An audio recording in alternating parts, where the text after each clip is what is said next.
আসসালামু আলাইকুম। আজকে আপনাদের দেখাবো আমাদের খামারের ষাঁড়গুলাকে বর্তমান কিভাবে দানাদার খাবার তৈরি করে খাওয়াচ্ছি এবং তার ভিতরে কি কি উপকরণ দিচ্ছি। সম্পূর্ণ ভিডিও দেখলে আজকে বুঝতে পারবেন ইনশাল্লাহ। তো প্রথমেই যে জায়গায় আসলে খাবারটা তৈরি করব সেই জায়গা ভালোভাবে পরিষ্কার করে নিচ্ছি। পরবর্তীতে এক এক করে সবগুলো বস্তায় ঘর থেকে বের করে নিলাম। ঘর থেকে বের করার পরে সম্পূর্ণ বস্তার মাথা খুলে দিলাম। পরবর্তীতে এক এক করে ঢালবো। প্রথমে দিয়ে দিচ্ছি প্রায় 30 কেজি ভুসি। বস্তাটি মূলত 37 কেজি হলেও 6-7 কেজি রেখে দিলাম। 100 কেজি দানাদার খাবার তৈরি করার জন্য আমরা প্রায় 30 কেজি গমের ভুসি ব্যবহার করি এবং গমের ভুসি নরমটা ব্যবহার করি। এরপরে দিয়ে দিচ্ছি আমরা এটাকে বলি সোয়াবিনের ভুসি। 100 কেজির জন্য আমরা প্রায় 25 কেজি ব্যবহার করছি। ঢেলে দেওয়ার পরে সবগুলো সমান করে দিলাম যাতে মিক্স করার জন্য কোনো জায়গায় আসলে কম বেশি না হয়। এর পরবর্তীতে আমরা ব্যবহার করছি ডালের খোসা।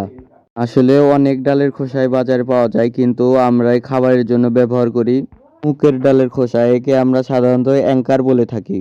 এরপরে দিয়ে দিচ্ছি আমরা ধানের কুড়া। 100 কেজি খাবারের জন্য আমরা প্রায় 20 কেজি ধানের কুড়া ব্যবহার করছি এবং আমরা যে ধানের কুড়া ব্যবহার করছি তার ভিতরে অনেক খুঁত আছে। এরপর ব্যবহার করছি ভুট্টা ভাঙ্গা। 100 কেজি দানাদার খাবারের জন্য 25 কেজি ভুট্টা ভাঙ্গা ব্যবহার করছি। এরপর ব্যবহার করব কিছু মেডিসিন।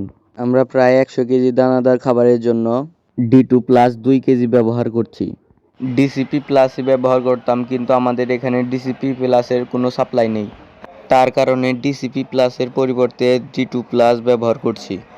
প্রায় 100 কেজি দানাদার খাবারের জন্য 2 কেজি D2 প্লাস ব্যবহার করছি। এর সাথে আমরা ফ্যাট পাউডার ব্যবহার করব।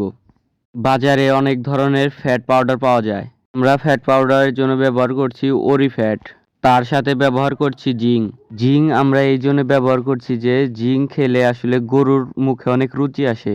D2 প্লাস খাবারের চারপাশে ভালোভাবে ছড়িয়ে ছিটিয়ে দিচ্ছি সমানভাবে, যাতে মিক্স করার সময় সব জায়গায় আসলে থাকে।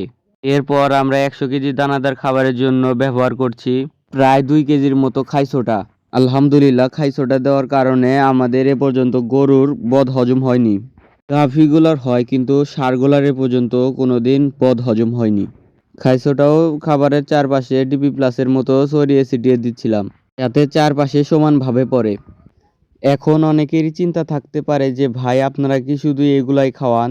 আসলে এইগুলা খাবারের সাথেও আমরা খুদের ভাত খাওয়াই এবং পর্যাপ্ত পরিমাণের ঘাস দেই। আমাদের খামারে যেহেতু দুধের গাভী আছে, সেই কারণে আসলে আমাদের ঘাস চাষ করতে হয়। সেই জন্য আসলে গাভীর সাথে ষাঁড়গুলাকেও ঘাস খাওয়ানো হয়। আজকে যতটুকু খাবার বানালাম সম্পূর্ণ খাবারই হলো সম্পূর্ণ আসলে ষাঁড় এবং বাছুরের জন্য। তো আজকের এই ভিডিও এই পর্যন্তই। আসসালামু আলাইকুম রহমতুল্লাহ।